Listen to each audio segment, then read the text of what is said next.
ওরা যে পরিমাণ অসুস্থ ছিল, পুরা তার শরীরে অঙ্গ প্রত্যঙ্গ পচে গেল। একটা কিরা পোকা যখন জমিনের মধ্যে পড়ে গেল, আইয়ুব নবী বলেন, হে পোকা, তুমি তো আল্লাহ সৃষ্টিগত পোকা, আল্লাহ তোমার বড় মায়া করে বানাইল, আমার হাত থেকে তুমি পড়ে গেলা, আল্লাহ ওই তো আমার হাতের মধ্যে তোমার খাবারের রিজিকটা রেখেছিল, এই জন্য তুমি আমার হাতের মধ্যে বসে গেলা, এখন জমিনে পড়ে গেছো। আমি আইয়ুব আলাইহিস সালাতু ওয়াস সালাম মানতে পারিলাম। মুহূর্তে আইয়ুব নবী ওই পোকাকে হাতের মধ্যে দিয়া আল্লাহর কাছে শ্রবণ করে, প্রভু এই পোকারা তো আমার হাতের জিগা ছিল, পড়ে গেল, আমি মুহূর্তে তুলে দিলাম। আল্লাহ এই কথা শোনার পরে ফেরেশতারা প্রভুর কাছে সাক্ষী দেয়, প্রভু আপনার পয়গম্বর আইয়ুব আলাইহিস সালাতু ওয়াস সালাম ওই পোকারা জমিনের মধ্যে পড়ে গিয়েছিল, আপনার বান্দা আইয়ুব নবী মুহূর্তে তার হাতের মধ্যে জমিন থেকে উঠায়া দিল। আল্লাহ মেহেরবানি করে আপনার আইয়ুব আলাইহিস সালাতু ওয়াস সালাম এর দ্বারাতে একটা উত্তম জাযা দান করো। আল্লাহ রাব্বুল আলামিন বলেন, আমি আল্লাহ রাব্বুল আলামিন মুহূর্তের জন্য আমার পয়গম্বরের এই মুহূর্তে অসুস্থতা আমি আল্লাহ দূর করে দিলাম। কিন্তু আমরা একদিন জ্বর হইলে নামাজ পড়তাম, ভালো লাগে না। কালীবাজারের ও ব্যবসায়িক বাবা, আমার আশেপাশে মহল্লার মা বাবা, ও পর্দার মা গো, ও ব্যবসায়িক বাবারা, ও যুবক ভাইয়ারা, আল্লাহ রাব্বুল আলামিন আপনি আমাকে কত মায়া করে বানাইলো, কত আদর করে বানাইছে, কিন্তু এরপর আল্লাহর ইবাদত করতে পারিলাম। কেন পারিলাম? আপনি আমার কলমের ভেতরে যেই শয়তানে আপনি আমাকে ধোঁকা দেয়, যেই শয়তান যেমনি আল্লাহর কাছে ওয়াদা করেছিল, প্রভু হে আপনার বান্দার প্রত্যেকটা রগে রগে ঘুরাইম, কিন্তু আল্লাহ বলে, শয়তান রে তুই যতই ঘুরাস, আমি আল্লাহর বান্দা যদি মুহূর্তের জন্য তওবা করে, গুনাহের জন্য যদি একবার ইখলাসে হতে কাঁদতে পারে, আমি আল্লাহ ওয়াদা দিয়েছি মুহূর্তের জন্য বান্দার জিন্দেগীর গুনাহ মাফ করে দিব। কিন্তু আমরা শয়তানের কথা শুনি, শয়তানে যেমনে লারে এমনি শুনি, কিন্তু আল্লাহর ধৈর্য ধরতে পারি না, নামাজ পড়তে পারি না। নামাজের সময় হয়ে যায়, ঘরের মধ্যে গল্প গুজারে ব্যস্ত হয়ে যায়, নামাজের সময় হয়ে যায়, চা উষ্টের একজন আরেকজনের গীবতের মধ্যে ব্যস্ত হয়ে যায়, নামাজের সময় হয়ে যায়, মসজিদের সামনে দিকে যায়। বাবা তোমার এক ওয়াক্ত নামাজের জন্য মায়া লাগে না? তুমি কিসের মুসলমান হইলা? মুসলমান দুই প্রকার, একটা মুসলমান আল্লাহর গুণগত মুসলমান, আর একটা মুসলমান হলো সুরতে মুসলমান। এখন আমরা কি আল্লাহর গুণগত মুসলমান হইতাম চাই না সুরতে মুসলমান হইতাম চাই? আমরা প্রত্যেকে নিয়ত করি যে আমরা আল্লাহর গুণগত মুসলমান হইব। আল্লাহর গুণগত মুসলমান কাকে বলে আর সুরতে মুসলমান কাকে বলে? সুরতে মুসলমান হলো বেচারার নামাজ লাগে না, রোজা লাগে না, হালাল চালা লাগে না, হারাম পথে চলতে ভালো লাগে, গুনার পথে চলতে ভালো লাগে, আল্লাহর বিধানের কথা বললে তার অন্তরে জ্বলে, অন্তরটা শান্তি লাগে না। মসজিদের ভিতরে আইলে অন্তর শান্তি লাগে না। আসিনি আমরা সমাজ আছে, মসজিদের ভিতরে আসলে বান্দার শান্তি লাগে না। শান্তির জন্য কত চেষ্টা করে, কিন্তু তারপরও বান্দা শান্তি ভিতরে ঢুকাইতে পারে না। এবং তার পোশাকটা হলো হারাম টাকার পোশাক, বুঝছেন? কিন্তু হালাল টাকার পোশাক পরলে যখন আল্লাহর ইবাদতের মধ্যে দাঁড়ায়া যাবে, আল্লাহ রাব্বুল আলামিন মুহূর্তে ওই বান্দার প্রতি রহমত নাজিল করে দেয়। আল্লাযীনা ইযা আসাবাতুহুম মুসিবা, আপনি আমার মুসিবত কেমনে দূর হবে, কিভাবে দূর হবে মুসিবত? মুসিবত দূর করার এক নাম্বার উপায় 5 ওয়াক্ত নামাজ পড়বেন। 5 ওয়াক্ত নামাজ পড়লে কেমনে মুসিবত হবে? এক বান্দা যখন তার বাড়িতে মধ্যে সে আল্লাহ ইবাদতের মধ্যে সারাটা জীবন কাটায়া দেয়, যে আমার আল্লাহ ছাড়া আমার কেউ নাই, ওই যুবকের বাবাও নাই, মাও নাই, আত্মীয় স্বজন কেউ নাই, পাহাড়ে জঙ্গলে কাঠুরির ব্যবসা করে। বেশি অংশ এই বয়ানটা কেন করি? মানুষ নামাজের দিকে আগ্রহ হয় না, নামাজের জন্য পাগল হয় না, কিন্তু বান্দা জানে না নামাজ পড়লে আল্লাহ বিপদ থেকে মুসিবত থেকে ওঠায়া দেয়। قالوا إنا لله وإنا إليه راجعون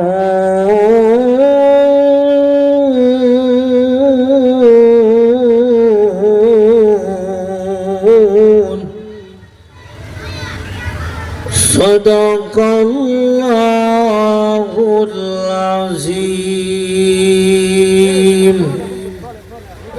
وقال النبي صلى الله عليه وسلم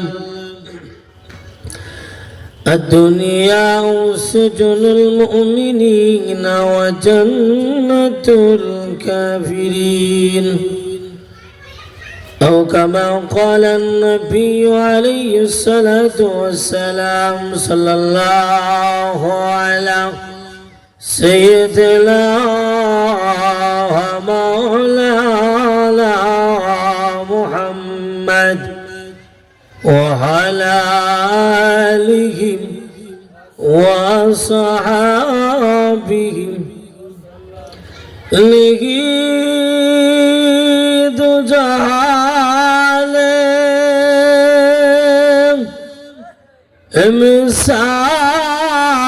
مثال محمد کمال خدا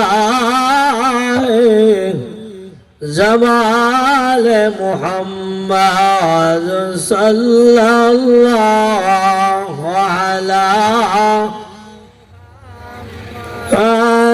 صلی اللہ علیہ وسلم صلی اللہ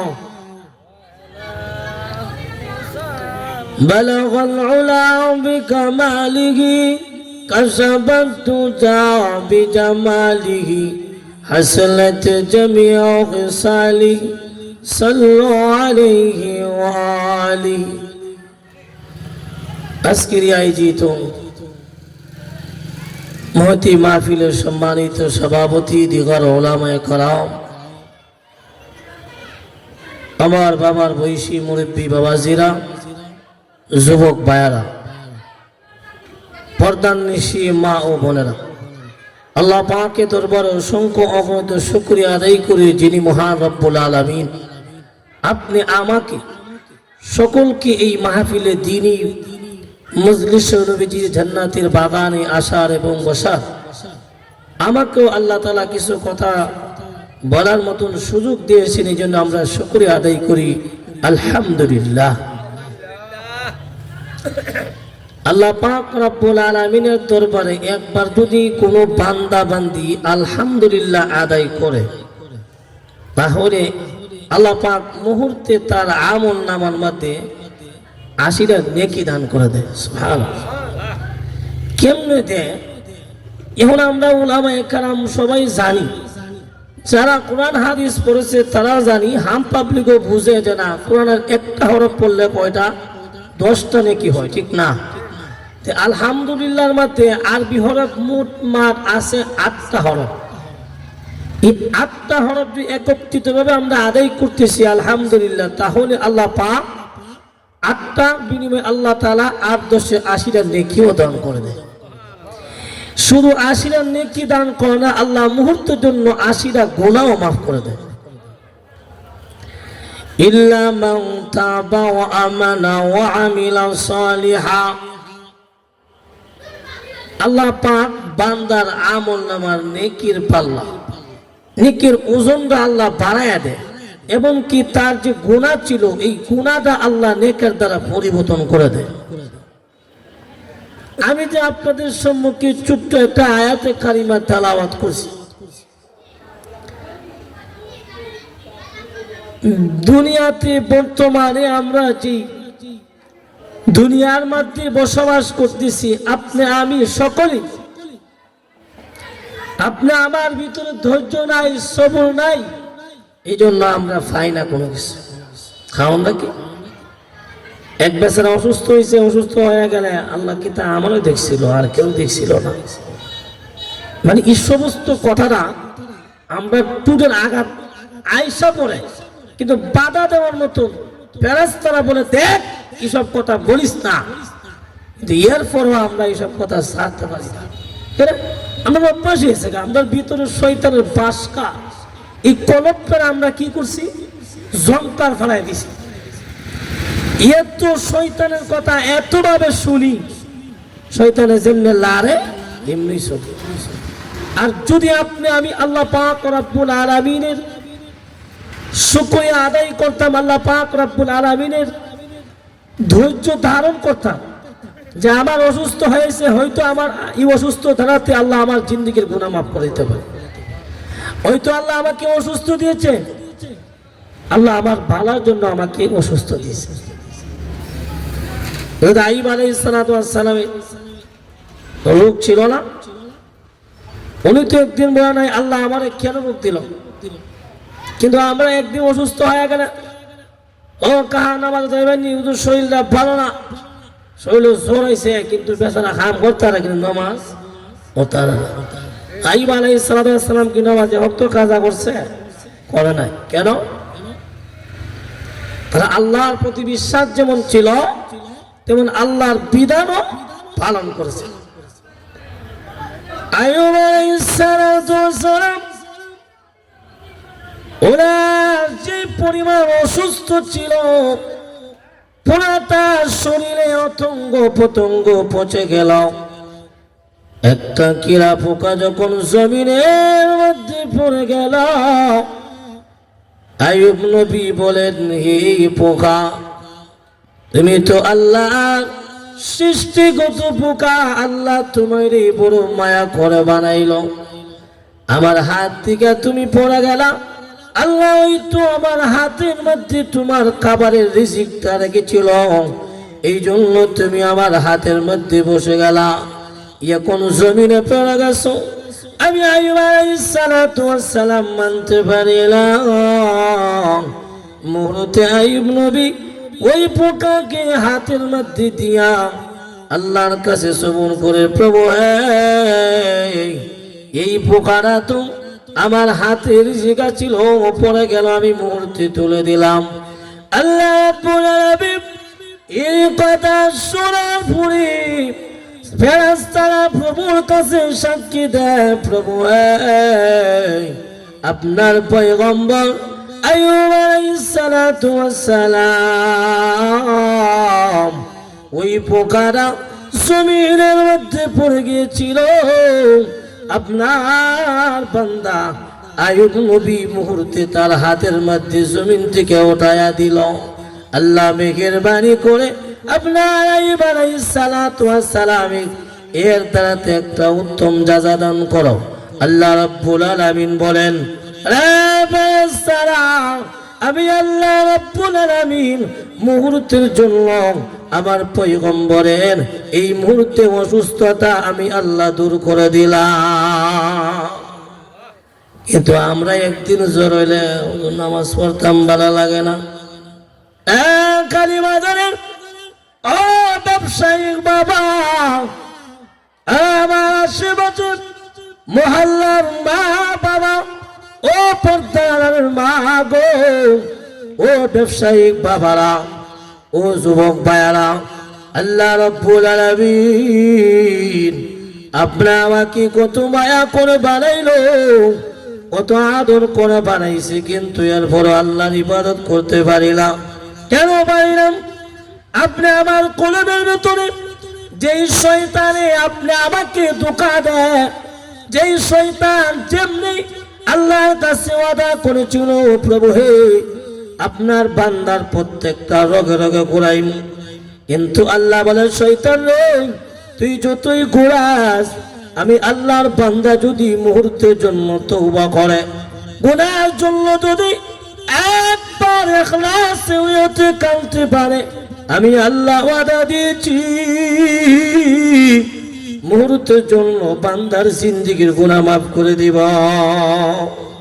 কিন্তু আমরা শয়তানের কথা শুনি, শয়তানে যেমনে লারে এমনি শুনি, কিন্তু আল্লাহর ধৈর্য ধরতে পারি না, নামাজ পড়তে পারি না। নামাজের সময় হয়ে যায়, ঘরের মধ্যে গল্প গুজারে ব্যস্ত হয়ে যায়, নামাজের সময় হয়ে যায়, চা উষ্টের একজন আরেকজনের গীবতের মধ্যে ব্যস্ত হয়ে যায়, নামাজের সময় হয়ে যায়, মসজিদের সামনে দিকে যায়। বাবা তোমার এক ওয়াক্ত নামাজের জন্য মায়া লাগে না?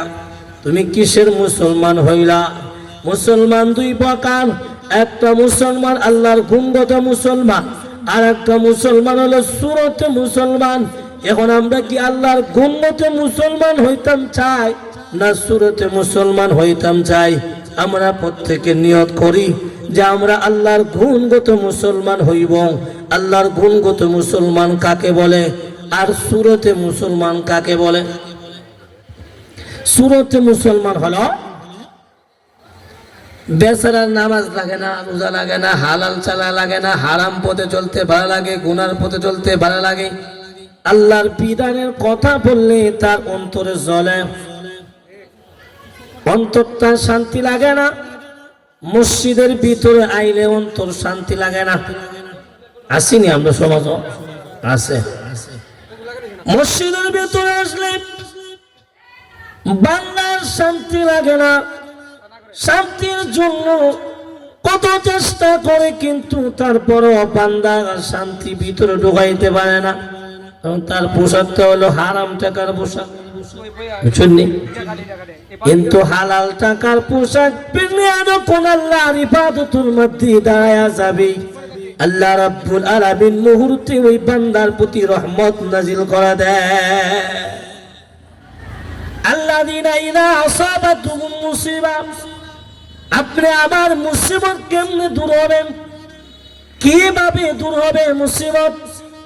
মুসিবত দূর করার এক নাম্বার উপায় 5 ওয়াক্ত নামাজ পড়বেন। 5 ওয়াক্ত নামাজ পড়লে কেমনে মুসিবত হবে? এক বান্দা যখন তার বাড়িতে মধ্যে সে আল্লাহ ইবাদতের মধ্যে সারাটা জীবন কাটায়া দেয়, যে আমার আল্লাহ ছাড়া আমার কেউ নাই, ওই যুবকের বাবাও নাই, মাও নাই, আত্মীয় স্বজন কেউ নাই, পাহাড়ে জঙ্গলে কাঠুরির ব্যবসা করে। বেশি অংশ এই বয়ানটা কেন করি? মানুষ নামাজের দিকে আগ্রহ হয় না, নামাজের জন্য পাগল হয় না, কিন্তু বান্দা জানে না নামাজ পড়লে আল্লাহ বিপদ থেকে মুসিবত থেকে উঠাইয়া দেয়। কেমনে উঠাইয়া দিব? এটা একটা এক্সাম্পল দিয়ে দিলাম। যুবকে কান্না করে, প্রভু